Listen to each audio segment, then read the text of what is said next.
बिहार में अनुसूचित जाति एवं जनजाति कल्याण विभाग का पदभार आज नए मंत्री के तौर पर डॉक्टर संतोष कुमार सुमन ने ग्रहण किया। लघु एवं जल संसाधन मंत्रालय की ओर से श्रीमती शैलजा शर्मा संयुक्त सचिव सहित सभी विभागीय पदाधिकारियों ने मंत्री का स्वागत बुके देकर किया। विभागीय कार्यों की जानकारी दी। मंत्री संतोष कुमार सुमन ने इस मौके पर पत्रकारों से बातचीत करते हुए कहा कि वे बिहार के मुख्यमंत्री नीतीश कुमार एवं हम पार्टी के राष्ट्रीय अध्यक्ष बिहार के पूर्व मुख्यमंत्री जीतन राम मांझी के प्रति आभार व्यक्त करते हैं, जिनके विश्वास के साथ वे खरा उतरेंगे। उन्होंने कहा कि उन्हें जो मंत्रालय का दायित्व सौंपा गया है वे अपने कुशलता के साथ अपने कार्यों का निर्वहन करेंगे। ड्रीम प्रोजेक्ट जल जीवन हरियाली को पूरा करने का पूरा प्रयास करेंगे। आप सबके माध्यम से मैं आप सबको धन्यवाद देता हूं और सर्वप्रथम माननीय मुख्यमंत्री जी का आभार व्यक्त करता हूं कि उन्होंने मुझे दायित्व सौंपा है। जैसा कि आप सबको पता होगा कि ये विभाग के बारे में कि किसानों से जुड़ा हुआ है, लोगों के जीवन से जुड़ा हुआ है। जल जीवन हरियाली जो हमारे माननीय मुख्यमंत्री जी का ड्रीम प्रोजेक्ट है, तो मेरी जो प्राथमिकता होगी कि जो उनका ड्रीम है और लोगों से कनेक्ट करने की बात है, किसानों को सिंचाई देने की बात है, तो मेरी पहली प्राथमिकता होगी कि लोगों के पास सुविधा पहुंचे, सिंचाई की सुविधाएं पहुंचे और उत्पादकता बढ़े। कृषि की उत्पादकता है वो ज़्यादा से ज़्यादा बढ़े और ख़ास करके जो नलकूप वगैरह हैं और कहीं पर मरम्मती के कार्य नहीं हो पाया, छूटे हुए हैं, उनमें तेजी लाना है और ताकि लोगों को खुशहाली आ सके। औरंगाबाद की सूर्य नगरी देव स्थित प्राचीन सूर्य मंदिर न सिर्फ अपनी वास्तुकला की वजह से लोगों के आकर्षण का केंद्र रहा है, बल्कि श्रद्धालुओं के बीच यह आस्था का भी केंद्र रहा है। जब भी इधर कहीं भी 50-100 किलोमीटर के अंदर आना होता है तो आदमी यहाँ जरूर आ जाते हैं और माथा टेक के ही लौटते हैं। औरंगाबाद भी आना जाना मेरा लगा रहता है। तो रात्रि विश्राम अगर हो गया तो सुबह में पहला हम भगवान सूर्य का, भगवान भास्कर का दर्शन करके ही लौटते हैं। आखिर क्यों चाहते हैं दर्शन करना? आने पर एक सुकून मिलता है। मैंने कहीं थोड़ा सा भी आदमी को मैंने अंदर से कुछ भी अगर लगता है कि मेरा मन नहीं लग रहा है, यहाँ आने के बाद फिर सुकून मिलता है, आदमी को एनर्जी मिलता है और यहाँ से जाके आदमी दुगने ऊर्जा से जाके आदमी काम। ये एकादश पुरुष की प्रतिमा के रूप में ब्रह्मा महेश और विष्णु की प्रतिमा है। यह भविष्य पुराण में कहा गया है, उदय ब्रह्मणे रूपम मध्यान्हे तु महेश्वर अष्टमान स्वयं विष्णु त्रिमूर्तिष्ठ दिवाकर। तीनों मूर्ति दिवाकर हैं, सूर्य हैं और इनकी महत्ता सारे लोगों को प्राप्त होता है। इनमें किसी का कोई धर्म, कोई संप्रदाय या किसी देश या किसी भी लोग के प्रति इनका समान रूप से इनका जो आशीर्वाद है वह प्राप्त। औरंगाबाद में भी लोक आस्था के महापर्व छठ की तैयारी को लेकर जोर शोर से तैयारी तेज है। पर्व में प्रसाद बनाने के लिए महिलाओं ने गेहूं की पिसाई घर में ही शुरू कर दी है। इस दौरान छठ मैया के गीतों से आसपास का माहौल भक्तिमय हो चला है। महिलाएं भक्तिपूर्ण माहौल के बीच छठ व्रत से जुड़ा हुआ कार्यक्रम कर रही हैं। गौरतलब है कि छठ पर्व में घर में पीसे गए गेहूं का विशेष महत्व होता है। महिलाएं घरेलू चक्की में उसकी पिसाई करते हैं। जी जान से इस पिसाई का अभियान हरेक घरों में शुरू है। दरअसल इसी गेहूं के आटे से खरना की रोटी तथा सूप पर सजाया जाने वाला ठेकुआ बनाया जाता है।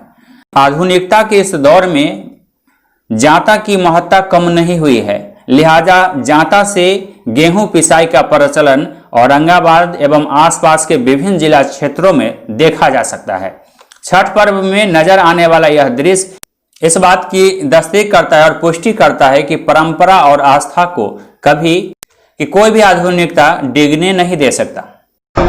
हम 15 साल से छठ व्रत कर रहे हैं। गांव देहात में धान कूटने के लिए ढेकी होता था और गेहूं में पीसने के लिए जाता होता, लेकिन अब तो हम लोग शहर में रह रहे हैं तो वो नहीं है धान कूटने वाला, लेकिन हम लोग जाता रखे हैं। दोनों छठ कर तो उसमें जाता में पीसते हैं और सूर्य भगवान का अर्घ देते हैं।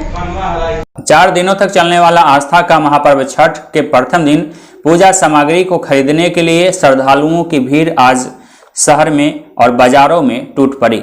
सोशल डिस्टेंस के मानकों का अनुपालन नहीं दिख रहा था। इस बीच सामानों की कीमतों में लगातार उछाल आ गया। 4 दिनों तक चलने वाले इस महापर्व की शुरुआत नहाय खाए के साथ शुरू होती है। बताया जाता है कि कद्दू भात खाने का इस पर्व के पहले दिन नहाय खाए के दिन खास महत्व है। बाजार में इस लिहाज से कद्दू की कमी देखी गई। छोटा साइज का कद्दू 30 रुपये में 1 की दर से बिक रहा था, जबकि नारियल 80 से 120 रुपये जोड़ा बिकने लगा।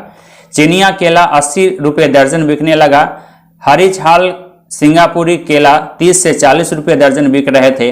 नारंगी का भाव 120 रुपये प्रति किलो, जबकि सेव 100 से 120 रुपये और गन्ना 20 से 30 रुपये की दर से बेचा जा रहा था। अमरूद 100 रुपये किलो, पानी फल 100 से 120 रुपये किलो, पत्ता वाला अदरक 150 रुपये किलो और पत्ता वाला हल्दी भी 150 रुपये किलो की दर से बिक रहे थे। यह बाजार भाव मुंगेर जिला के तारापुर शहर का है। तारापुर प्रशासन के द्वारा व्रती एवं खरीदारों की संभावित भीड़ को देखते हुए सड़क जाम की स्थिति नहीं बनने को लेकर बड़े वाहनों को शहर में 4 किलोमीटर पहले ही रोक दिया गया था। वहीं दंडाधिकारी के नेतृत्व में पुलिस बलों की भी अतिरिक्त तैनाती की गई थी। प्रशासन की इस पहल से शहरी भाग में बहुत हद तक यातायात कंट्रोल रहा तथा भीड़ नियंत्रित रही, लेकिन शहर में उमड़ी भीड़ की वजह से कई बार स्थिति बनती बिगड़ती रही। वैशाली जिला के देसरी की गुलनाज हत्याकांड के खिलाफ राज्यव्यापी प्रतिरोध दिवस के तहत बुधवार को छात्र संगठन आयशा ने जमुई शहर के कचहरी रोड पर प्रदर्शन किया। कचहरी चौक पर नुक्कड़ सभा का आयोजन किया गया। इस दौरान विरोध प्रदर्शन भी किए गए। कार्यकर्ताओं ने अपराधियों की गिरफ्तारी की मांग की। पीड़ित परिवारों को उचित मुआवजा और नौकरी देने की भी मांग रखी गई। इस अवसर पर आयशा के प्रदेश उपाध्यक्ष बाबू साहब ने कहा कि मोदी और नीतीश के राज में बिहार सहित पूरे देश में बेटी आज असुरक्षित महसूस कर रही है। पुलिस अपराधियों को संरक्षण दे रही है। उन्होंने कहा कि बेटियों को न्याय नहीं मिल रहा। आज हम लोग राज्यव्यापी प्रतिवाद दिवस के तहत आज हम लोग जमुई जिले के कचहरी चौक पर उपस्थित हैं और वैशाली की बेटी गुलनाज खातून पर जिस प्रकार से किरासन तेल छिड़क कर उसे जलाकर मार दिया गया और उनके बयान लेने के बावजूद अभी तक उनके हत्यारों को अभी तक गिरफ्तारी नहीं किया गया है। इस सवाल को लेकर आज हम लोग यहाँ पर खड़े हैं और नीतीश कुमार का ये जो सुशासन का बोल है, सुशासन का जो राज है, इस सुशासन के राज में आज बिहार की बेटी सुरक्षित नहीं है। केंद्र में मोदी सरकार का जो जुमला है कि बेटी पढ़ाओ बेटी बचाओ का जो नारा है वह पूरी तरह से जुमला साबित हो रहा है और बिहार और देश की बेटियों पर आज दिन प्रतिदिन हमलाएं हो रहे हैं, बलात्कार हो रहे हैं। लेकिन ये गूंगी बहरी सरकार अपने सत्ता की लोलुपता में कुर्सी पर बैठे हुए हैं और इसी के खिलाफ आज पूरे बिहार में छात्र संगठन आयशा, आरवाई, भाकपा माले और तमाम प्रोग्रेसिव संगठनों की ओर से आज हम लोग यहाँ पर धरना प्रदर्शन कर रहे हैं और सरकार से मांग कर रहे हैं कि उनके अविलंब गिरफ्तारी किया जाए और नहीं तो आने वाले दिनों में इस सवाल को लेकर उग्र आंदोलन किया जाएगा। बाबू साहब, छात्र संगठन आयशा, प्रदेश उपाध्यक्ष। उधर मोतिहारी जिले के फेनहारा थाना के शेखौना चौक के समीप चावल लदी 2 पिकअप वैन को ग्रामीणों ने आज रंगे हाथों पकड़ लिया। बाद में इसे पुलिस के हवाले कर दिया गया। पिकअप वैन पर 99 बोरा अनाज लदा हुआ था। जब्त किए गए चावल की जांच स्थानीय पुलिस पदाधिकारी एवं प्रखंड आपूर्ति पदाधिकारी के द्वारा की गई। 4 दिवसीय छठ महापर्व को लेकर बच्चों में भी उत्साह देखा जा रहा है। बंदरा प्रखंड के सकरी मन में एनलाइटन प्रेप कोचिंग सेंटर के स्कूली छात्र छात्राओं के द्वारा आज झांकी की प्रस्तुति की गई, जिसमें छठ पूजा के महत्व को झांकी के द्वारा बच्चों ने प्रस्तुत किया और अपनी भावनाओं को व्यक्त किया।